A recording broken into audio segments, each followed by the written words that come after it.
Hi there everyone, I'm Shauna Randolph, spokesperson of the Edmonton Humane Society, and welcome to our July 2013 Edmonton Humane Society's podcast show, brought to you from our beautiful facility in Northwest Edmonton. Coming up in this show, another wonderful half an hour for you. You are now able to take an in-depth virtual tour of our amazing facility with the click of a mouse, all thanks to Google Tours. We'll have more on that. Also coming up, we are halfway through the year, a one-on-one with our CEO about how the year is going so far and what we can expect for the second half. But first, our hot topic of the month, how our donors are really helping us do some specialized surgery to limbs on animals in our care, specifically when they have hip issues. All thanks to the donor support. It's giving us the resources to do these specialized surgeries. I have more now in this conversation I had recently with the head of our medical department here at the Edmonton Humane Society, Dr. Karen Lang. Dr. Lang, what kind of surgery is an FHO? Basically what you're doing is you have a ball joint on the hip and you're removing that ball off the joint. So you don't have an actual bone-to-bone connection anymore. You're just basically leaving it as a tendon and muscle attachments. Okay, so why is this necessary for some of the animals? Well, what happens is sometimes they either have a fracture that's right there, or the hip itself has been fractured and won't function properly at that point, or that you sometimes can have had a leg where it has been dislocated so long that you can't put it back into the joint and make it function anymore. So sometimes we get animals in that have had an injury for long term, and this is an example of it, and you're left with, well, what are our options? Yes. Usually the options at that point are either you remove the leg altogether or you give them the use of 4 legs with a false joint. And of course, we always try to do something other than amputation, but amputated animals do have regular good life too. Oh, for sure. Especially when you're talking some of the bigger animals and a fairly young animal that's going to have a whole life ahead, it'd be nice to have all 4 legs. Right. Now, we have had a few all in one chunk of time recently. That's not very common. Oh, no, but just like everything else, things seem to come in threes, and this happened that way as well. So it was 2 cats and a dog. Correct. And the dog surgery, we had, tell me a little bit about that if you don't mind, pulling a pin out before we went to that part? Well, the dog came to us with a history from its owner of having previously been injured in an accident. We didn't have full information from the clinic at that point of what exactly had happened and been done, so we took an x-ray and we found in the one leg that seemed to be working reasonably well, we had a pin, and in the other leg we saw this old injury with the hip. So we actually had 2 problems there going on. And now he's ready to go. He's doing much better. He's still in the recovery phase. He's out in a foster home, recovering from the surgeries, using his leg better and better all the time. But yes, he's going to be a lot better off for the long run now. Now, a lot of people don't realize that this is standard for us. We do surgeries consistently, not just the spay-neuter type, but we are a very busy small animal hospital for our shelter animals. Oh, for sure. We get everything in now. Last month alone, we did a little over 60 different types of surgeries, not the spay-neuters. So when you're talking really 5-day surgery week, you're looking at 3 different kinds of surgeries every single day. And of course, donations always help us. Sick and Injured Animal Fund specifically, or just general donations. That's right. The Sick and Injured Animal Fund is where we draw the money for covering the costs for some of these surgeries. Thank you so much. If you'd like to donate to the Sick and Injured Animal Fund, we would so much appreciate it. Just hop on our website at edmontonhumanesociety.com, or you can just phone us at 780-491-3507. Now, how you can tour the Edmonton Humane Society's building, known as the Chappelle Center for Animal Care, at the click of a mouse from your own home. Of course, we'd prefer you come in person, but if you can't, you can take a tour thanks to Google Tours, and specifically a local Google photographer. Let's hear now more from this partnership and how we have this for you. Jim, we can't thank you enough for your generosity, and I have to ask right off the bat, why are you doing this for us? Well, we've always supported the Edmonton Humane Society and our family, and this just seemed like a very natural thing to do. And you're really giving people a huge look behind the scenes like you can't even imagine of our whole property and the land around it too. Well, that's one of the neat things about the Google virtual tour is we can take people places that they wouldn't normally be able to see. So at their leisure, they can walk through and see everything in the back end.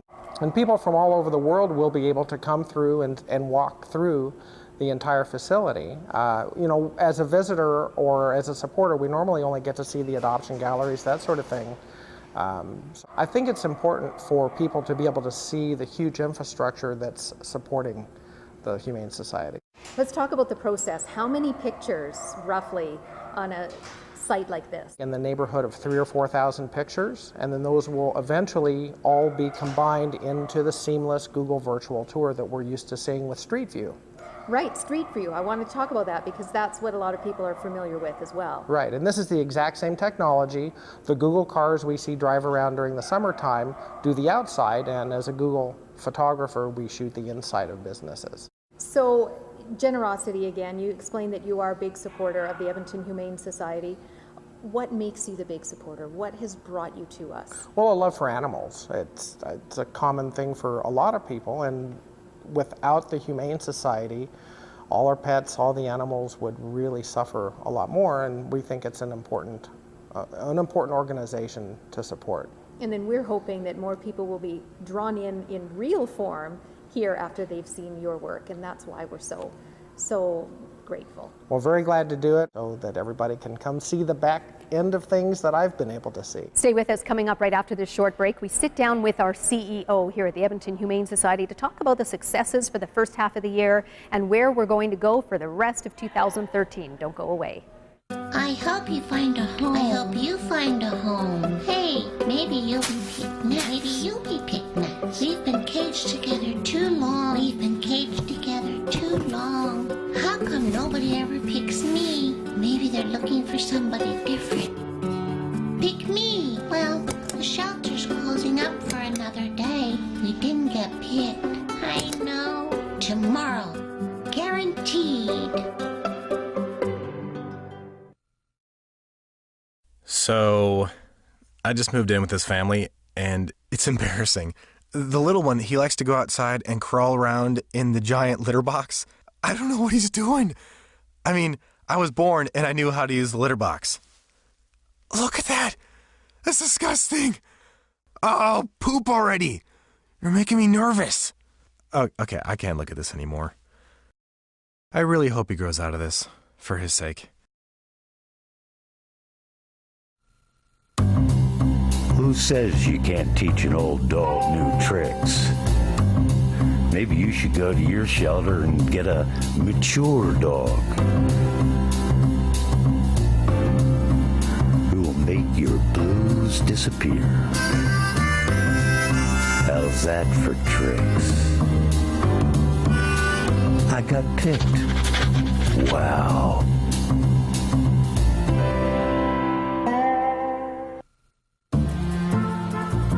Abandoned and lost.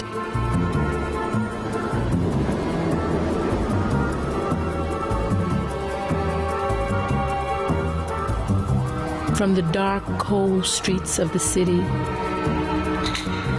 to a cage in the local shelter, to heaven, your lap.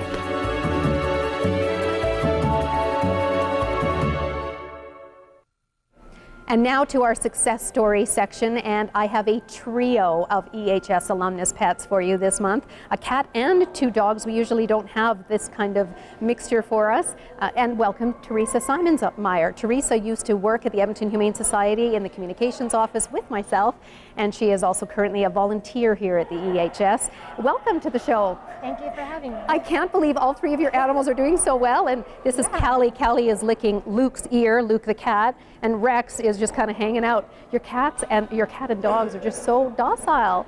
Yeah, they're just so awesome to have. They've made our family complete. We got Luke first about 6 months ago, my boyfriend and I, now husband. And then we got Callie when we first bought our house about 4 years ago. She was 2 or 3 years old. And then Rex was the last to come about 2 years ago, and he was 5 years old when we adopted him. And they all get along really well. Yeah, they do. They're a pleasure to have in the house. So it all started when you first started working here. It was part-time, and that's when you fell in love with Luke, right? Or was it even before that? Luke was even before that. I remember going to the old facility. I actually saw his photo. He was 2 months old online, and I just fell in love with him on the internet, and I said I had to go down and go get him. So when I went down there, they hadn't put the kittens out yet.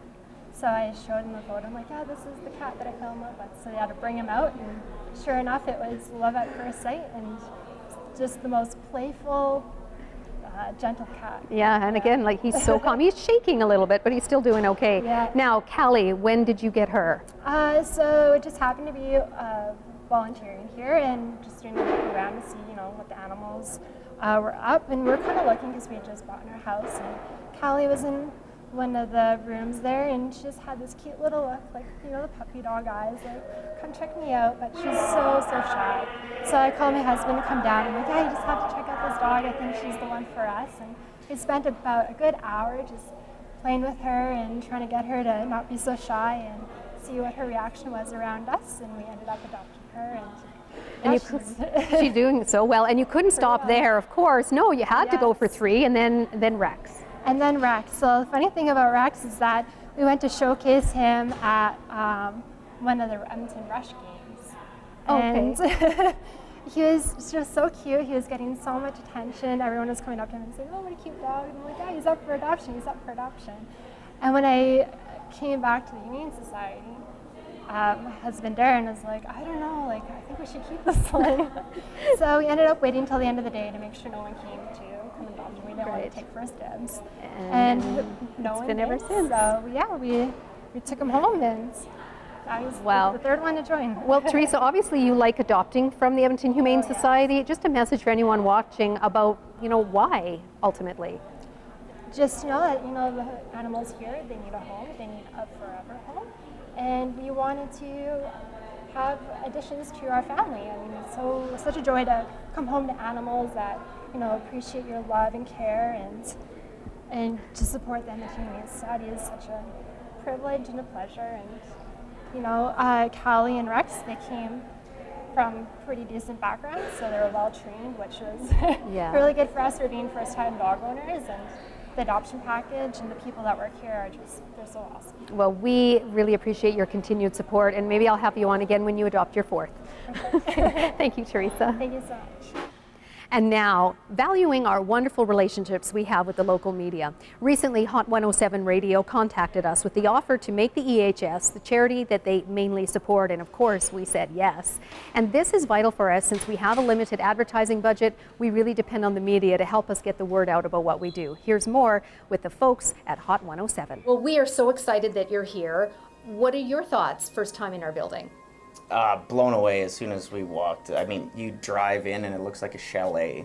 Well, a chalet I couldn't afford to be at normally, but you walk in and all the different rooms have these different beautiful meanings, and it's fantastic in here. Yeah, and first time you're here too, Shannon? Yeah, it's insane. I didn't expect it to be so large and full of animals, all open and light, and it's amazing. Well, I'll be surprised if you walk away without the urge to come back and actually adopt. Oh, yeah. Yeah. Have an eye on this one. So we were just so excited. At first, let's just go back a little bit. The first time that we were approached by your station was at the end of 2012, where there was the Stuff the Studio campaign. So we were so excited about that. That really helped us with gathering items for Christmas for our animals. And then here we are again. Tell us why there's such the interest in our animals, in us. Our station is full of a lot of young people, and so a lot of the charitable possibilities for the station to get behind didn't really hit home with a lot of us. But the one thing we all had in common is we all love animals. A lot of us are pet owners already. Whether it's a cat that moves along with us when we move all over the country for radio, we all had that same passion. So we knew you guys did amazing work here and just decided to get behind it.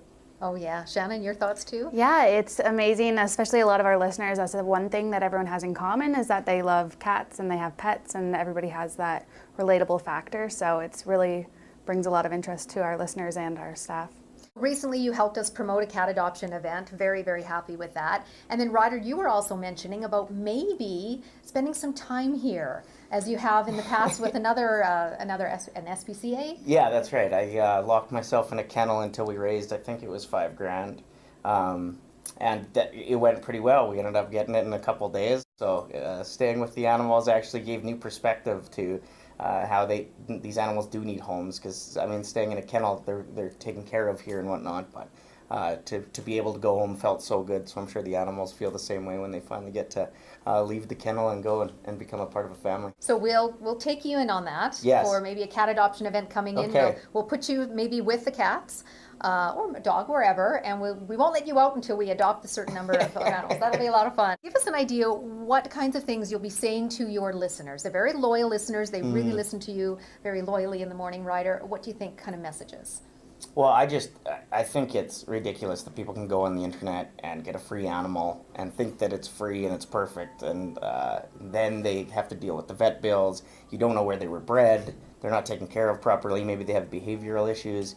So directing people here, if they do decide it's time to get a pet, I think is perfect for people. They can come and get introduced to the animals and go through your guys' workshops and then end up taking a pet home if it is the right fit. So I think that's where it really drives it home, is if you want a pet, try this first. Make this be your first option. Yeah, well, we're really thankful for spreading that message. Obviously, that's how we feel. And we thank you very much for the partnership. It's going to be great moving forward. Awesome. I brought Shannon here, by the way, because I knew she'd take a cat home with her. Yeah, we're going to work on her. I'm really bad for promoting that, and when people visit, they end up adopting. Yeah, so that's what she's here for. Okay, good. Thank you. Don't go away. Still to come right after the short break, we take you into Bingo's Pet Shop here at the Edmonton Humane Society, all the new trendy pet care items to showcase. Stay with us.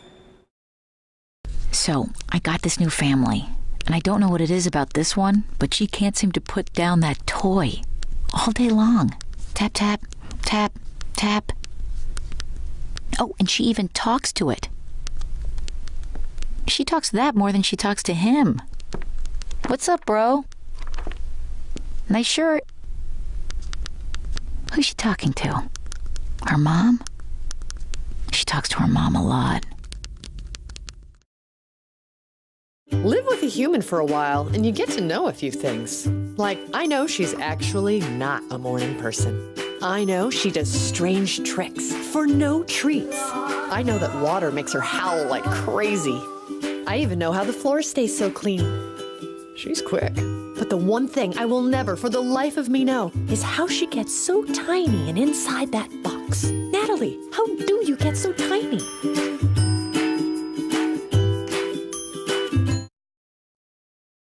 Know what? What? Since I got adopted, I've learned a lot about these humans. I know. I mean, check out these two. It's Flirt City over here. Yeah, I noticed that. It looks like my human is definitely into your human. Oh, look! I think she's getting his number. Nice. Your human's got some sweet moves. Takes after his dog. Oh, look, they're doing that thing where they put their arms around each other. She kicked up a leg. It's like in the movies. That's awesome. Looks like we're going to be hanging out a little bit more. Welcome back. With the year halfway done now, it's time to have a one-on-one with the CEO of the Edmonton Humane Society, Stephanie McDonald, about all the successes we've had in the first half of 2013 and what we can look forward to in the latter part of the year with our resources to help all the animals in need. Here is that for you now. Stephanie, halfway through 2013, wow, another great year for us. So far, so good. Actually, we're really happy. We kind of figure out at the beginning of each year what we really want to focus on. And honestly, Shauna, our biggest challenge for several years has been cats. So we really want to make EHS the year of the cat and coming up with strategies on how best to serve our community. Let's talk about that, because this is a discussion about what we've accomplished and where we're going to go. So the Catitudes cat adoption program, really successful. Very successful, actually more so than what we had expected. We were looking for options for the cats that really are not adjusting very well to a shelter environment, and we couldn't put them on the adoption floor.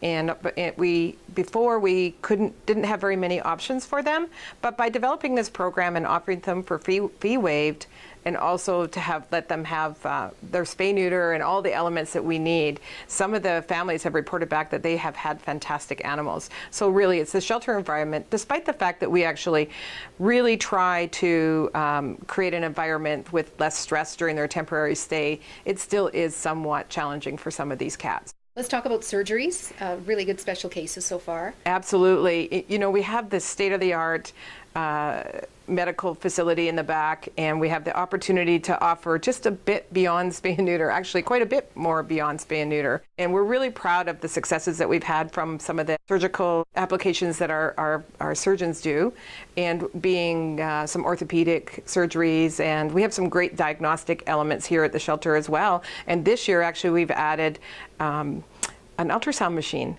So we have the ability to really scope out and offer even more support to some of the animals in need here at the shelter. Let's talk about our community involvement. That was a big thing that we, of course, continue on every year, more so as the years go by. With 2013, our conversation with the community. Well, one of the community members that are really important to us is the veterinary community. We really want to engage them and let them know about some of the things that are happening in the shelter. And so by way of just an invitation to come in, our local ESAP group held their meeting here and then had an opportunity to go behind the scenes and also see the challenges that we're faced with day to day. And by increasing that awareness, our relationship can grow. And let's talk about as well sustainability. It's so important, being a not-for-profit charitable organization, to hit the mark. It is. Sustainability is incredibly important for us. We usually focus about a 60-40 split, meaning that 60% is actually done by programs and services here that we've developed at the shelter, and then the 40% is raised by donations. And at the end of the year, we really realized sort of a 50-50. And one of the programs that was incredibly successful for us, and we're so thrilled and got very excited about, is our lottery sold out. So our spring lottery. And we hope that will happen again in the fall. And we do thank so many of our supporters for that. Let's talk now about the second half of the year. Where are we going now? I know you just recently had a meeting with Western leaders in the same CEOs as well.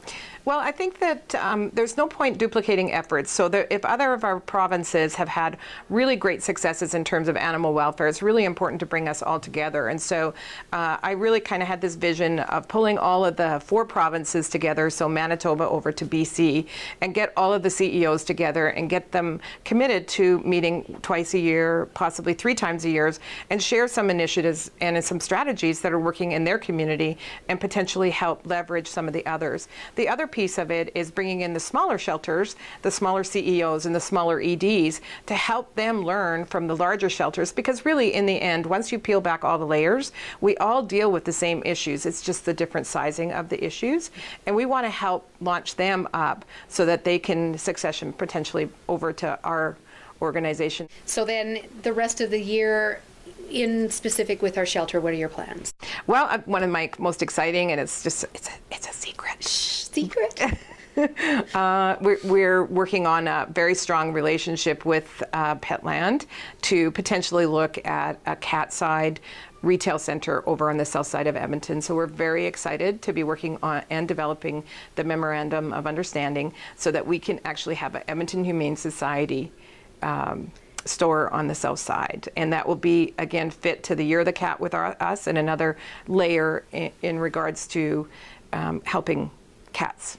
That's exciting. And that is heard it here first on the podcast. Of course, we'll be talking to you more about this and other things as we check in with you now again further down the year. Thank you so much. Thank you very much, Shauna. Every month we check in with our shelter store, Bingo's Pet Shop, located right here inside the Edmonton Humane Society. Time now to chat with the store supervisor, Nadine Johnson, about what cool things they have now. Nadine, we're starting off with some greeting cards. Very excited because a lot of people have a hard time finding greeting cards that are animal related. Yeah, one of my suppliers actually started carrying birthday cards, so I brought them in. I think it'll be a great place for people to come and pick up birthday items as well. That's right. So one in particular I'm looking at, It's Your Birthday, Party Your Tail Off. So very cute, and cats and dogs, it doesn't matter, and very good selection here. So that's really good. Okay, let's talk about this. This is actually a little hoodie. Absolutely. It is a raincoat for dogs. You can have it on their leash because it's got a little tag here where you can snap it onto the leash, so you can always have it on your dog's leash in case it rains during the walk. You can just take it out of the pouch, pull it out like that. So cute. And it's got the hood you can put on, and it's also got the little thing here if you're going to harness your dog. Put the leash through that. Yes. And then what's really good is that when you are done, and it's stopped raining or whatever, it's very easy to fold and put right back in there. Absolutely. Very, very good. Cat treats, these are really good. They're Pet Greens treats. Tell me about them. They're actually really good. They got grass in the ingredients. You can read the ingredients so you know what you're feeding your animal. Some of those products out there you can't understand the ingredients because a lot of it is chemical altering stuff. Grass in the ingredients and some potato flour, good stuff in there. And no corn, no wheat, so it's gluten-free, no soy, so really good for people who are extremely particular about what their cats are eating for whatever dietary concern. Excellent. And this right here, Canadian Marigold Spray. It is actually just a deodorizer for dogs, but it has a side effect which keeps the mosquitoes off. Yeah, and this is something we've had for the last couple of summers. Oh, absolutely. It's a product that everybody should have in their cupboard in case the mosquitoes are really bad, because they do attack the dogs, even though they figure their coats are really thick.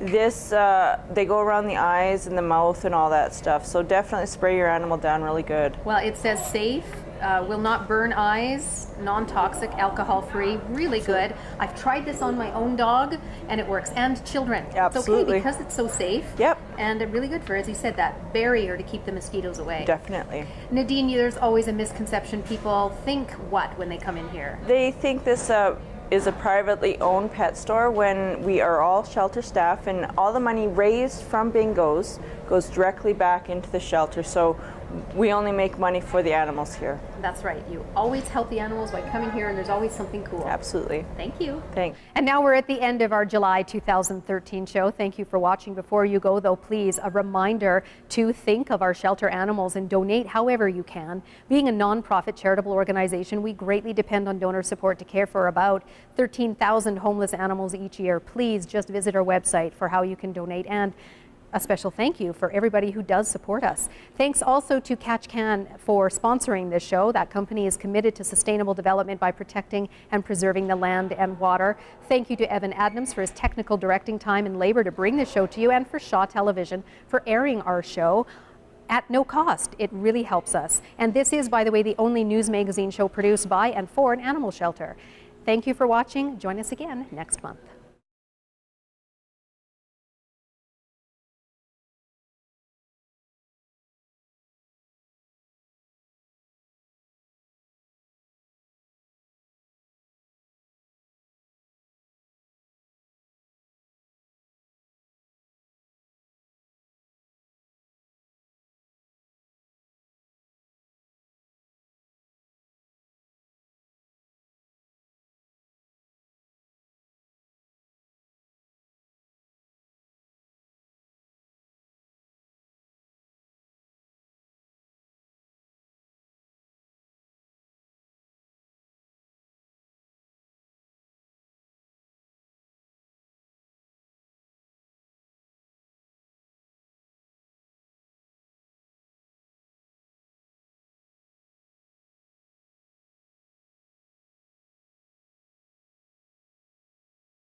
Life's funny. I never thought I'd end up at a shelter. But then again, neither did you. Life's funny. I hope you find a home. I hope you find a home. Hey, maybe you'll be picked next. Maybe you'll be picked next. We've been caged together too long. We've been caged together too long. How come nobody ever picks me? Maybe they're looking for somebody different. Pick me. Well, the shelter's closing up for another day. We didn't get picked. I know. Tomorrow. Guaranteed. So, I just moved in with this family, and it's embarrassing. The little one, he likes to go outside and crawl around in the giant litter box. I don't know what he's doing. I mean, I was born and I knew how to use the litter box. Look at that! That's disgusting! Oh, poop already! You're making me nervous. Oh, okay, I can't look at this anymore.